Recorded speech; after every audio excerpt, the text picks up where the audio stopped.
Hello, my name is Karan Singh and I'm from US. I came last year to India looking for hair transplant.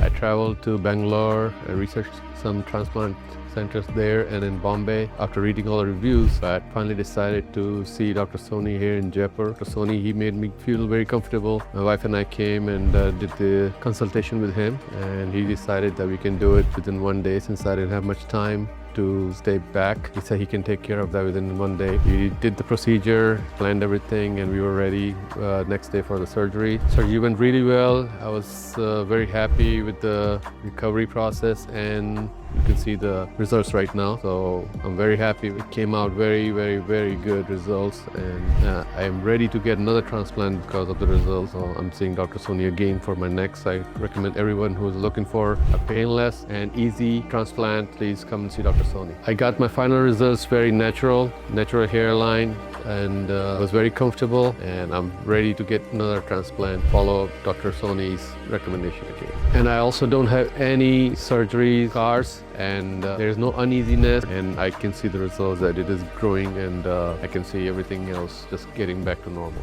And if anyone else from US or anywhere in the world looking for a hair transplant, I would definitely recommend Dr. Soni medispa location surgery center to come here. You will feel comfortable, you will feel caring, so you will see the results as well, and I'm very, very happy with what we got today.